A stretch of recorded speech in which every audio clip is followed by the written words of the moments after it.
Converting browsers into buyers. Why is this critical in 2019? For today's presentation by Hitwise, I'll walk through 5 key areas, looking at retail's golden quarter, answering if it was all doom and gloom at the end of 2018. I'll then look at Amazon's dominance, trying to decipher what was behind their success online. Thirdly, I'll look at those metrics that we use to define that success, in particular quality and audience-based metrics. Fourth, I'll then bring those analytics to life, offering top 5 tips to get more product sales and buyers. And finally, I'll summarize those into key takeaways. Firstly, a little bit about Hitwise. We've been understanding the digital consumer for over 20 years, providing online intelligence for a number of different industries from retail, media and publishing, finance, as well as agencies. Our key services fall into 4 key areas in terms of measurement, consumer insights, optimization of various digital marketing channels, as well as campaign lift and campaign performance. So first, retail's golden quarter. Was it all doom and gloom? If we looked at the headlines, both national and trade associations, it would be quite easy to think that it was all doom and gloom. And what we had found was that the word worst was a common descriptor, not just for brick and mortar performance, but also online performance as well. So what did official figures say? At the start of every year, Hitwise hosts our biggest event called Christmas Unwrapped, where we report on the previous quarter's performance. So at the start of 2018, reflecting the golden quarter of 2017, we had quite a positive story to tell. Like-for-like sales grew by 0.6%. Non-food online sales very much drove this, grew by 7.6%. And merging these official figures with Hitwise data, we also saw an increase of 7.3% in terms of online visits. Looking at the performance of December 2018, we were telling quite a different story at the start of this year. Like-for-like sales actually dropped by -7.7%. Online food sales, non-food sales still grew, but at a slower rate of 5.8%. And again, merging this with Hitwise data, Hitwise also saw a decline of 0.7% when it came to online visits. But that's reflecting all total retail. When we looked at specific categories, they fared quite differently over Q4. Starting with the worst, department stores, which accounted for 40% of total retail, including the likes of Argos, Amazon and John Lewis, they saw a negative drop of -1% year on year. In particular, specialists in electronics and toys, they also saw a decline of -3%. Industries that remained more or less stable included health and beauty and flowers and gifts. But there are a number of trailblazers online, which have grown throughout the year and accelerated in Q4.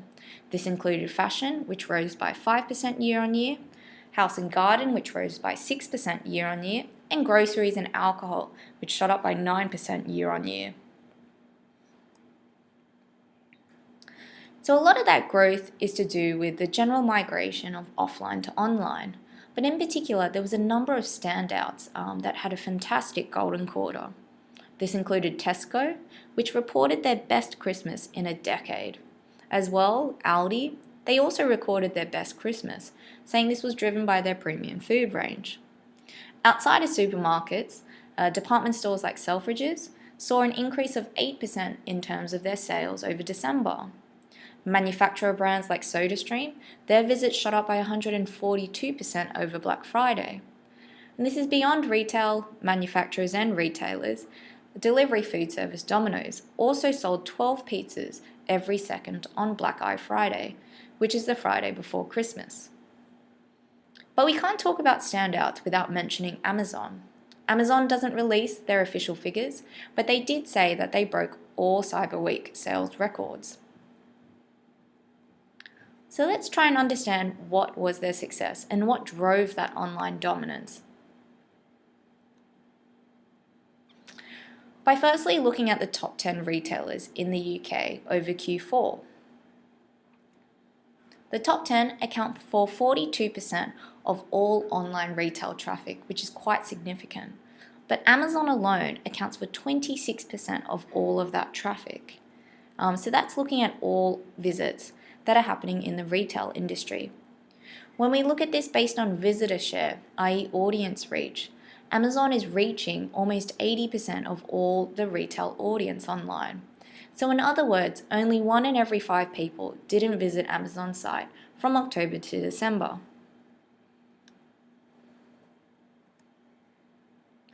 And they're succeeding across a number of different key categories, which saw significant growth from October through to December. Again, this is seasonal, but when we look at the numbers, this growth is quite incredible. Apparel and accessories rose by 71%. Groceries and alcohol rose by 78%. Toys, children and baby shot up by 114%. As well, their Amazon devices rose by 152%.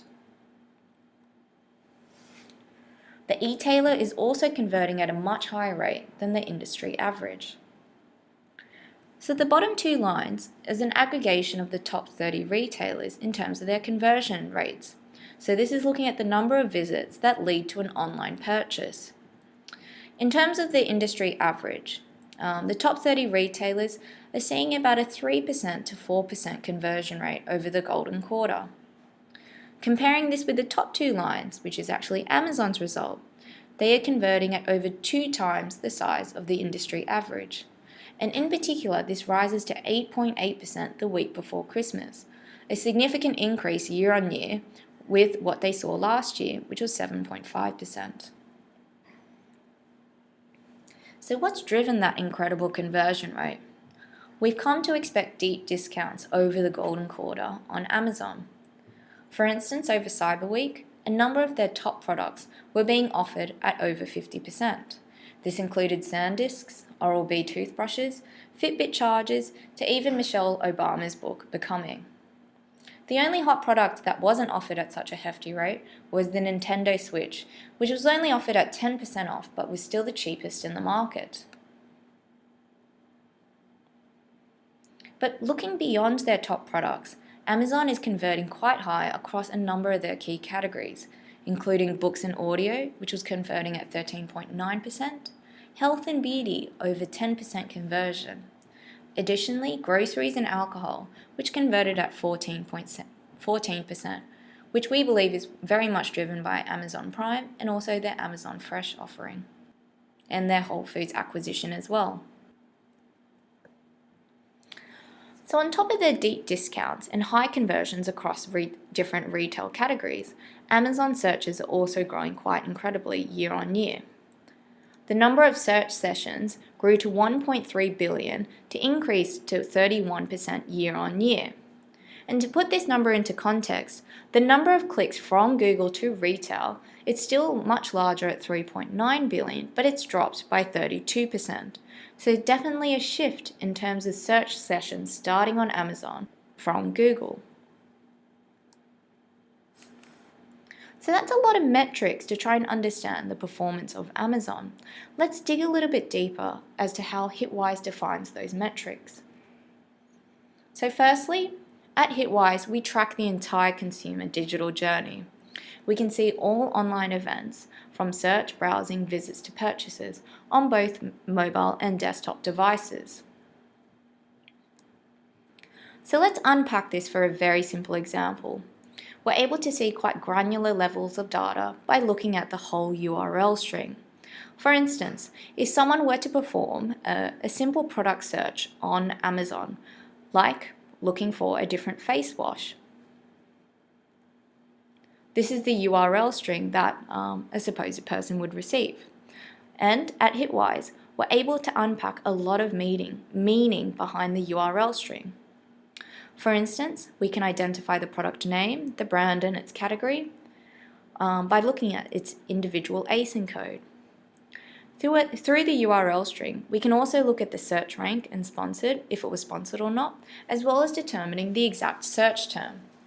So this type of data can yield a lot of insight for a brand like Garnier or a competitor brand like Garnier, They would want to know how their products are performing on Amazon, if their sponsored ads are working on Amazon or not, and also how are they benchmarking against the competition. So that's on an individual URL level. What we do with that type of analytics is we model that up against audiences, i.e. identifying buyers, browsers, and visitors. So the purpose of this presentation. So looking at a general visitor audience, this is someone who's visited or just hit Amazon's site. We're also able to pinpoint buyers, i.e. someone who's converted and actually purchased a product like the Garnier face wash. Through the same analytics, we're also able to identify browser audience, so someone who's viewed a product or someone who's visited Amazon's site but didn't actually make a purchase confirmation online. So who would find that data useful? We work with a number of different digital marketing and e-commerce functions, offering them these types of analytics. For instance, for search marketers, we help them identify how buyers search for their different products and how that differentiates to a general online population. And what a search marketer can do with that data is tailor their keywords and content to grow their buyer audience. We also work with different merchandising teams, helping them identify their product gaps and opportunities by understanding and answering what their buyers and browsers actually want. This then helps merchandisers grow and protect their category share. Additional to that, we work with affiliates and partnerships teams, helping them understand their buyers' path to purchase, and helping them then identify affiliates and partners that drive quality over quantity. And finally, we also work with different media teams by helping them understand where their most valuable audiences spend their time online, so they're able to use this information to strategically place their media dollars where it's most impactful. So let's bring some of those analytics to life. So in my next section, I'll offer top 5 tactics to get more product sales and buyers. So at Hitwise, we generally offer quite simple but effective recommendations. And our first recommendation is identify how your products go head-to-head on retailers. So let's model this example for a brand like Philips, zooming into one of their key product categories, electric toothbrushes, and benchmarking this against their key competitor, Oral-B. On Amazon, in this particular week, Philips saw a 19% purchase rate, which is quite high for their electric toothbrushes. Philips might think that that's a pretty good result, but if they were to put that into perspective, Oral-B is actually converting higher at 22%. On another retailer in the same week, Philips actually saw no conversions on Tesco's site at 0%. They might be worried about this result, but again, putting that into perspective, Oral-B also saw a 0% conversion rate on Tesco's site as well. So in other words, put your retailer sales into perspective, benchmark volume, and benchmark your purchase rates against the competitors to know if you're doing well or not. Secondly, in terms of our recommendations, track your direct and indirect buyers. So for this example, we're looking at Adidas, looking at their direct buyers, i.e. someone who's made a purchase on Adidas' site, and comparing this against people who've made a purchase of an Adidas product on retailer sites. So looking at this data, Adidas converts around 12% of all visitors to buyers on their direct site, but they're also receiving quite a number of buyers from other retailers like Foot Locker at 45,000, and also on other retailers like Nordstrom at 43,000 in terms of Adidas buyers. So if I were a brand like Adidas, one of my key concerns would be, are my retailer channels cannibalizing my direct sales? So a way to model that is through audience overlap. So zooming into these results, 59% of all Foot Locker Adidas buyers also visited Adidas' site, which is quite a significant overlap and quite a significant threat. On a lesser scale, only 36% of Nordstrom Adidas buyers also visited Adidas' site, so less of a threat compared to Foot Locker. So our top tip here, know both your direct buyers, but also know your indirect buyers. Ensure that they differ and continuously track your audience overlap to understand if there's a threat or if there's an opportunity to grow your total sales. Our third tip, understand your buyer's path to purchase. So let's model this for a brand like Dell. So similar to Adidas, Dell sells both on their own site and also on different retailer sites. So modeling this out against their buyer's path to purchase, we can start to understand the differences. For instance, in terms of search, Dell receives 29% of all searches around their products, but at a higher paid rate at 21%.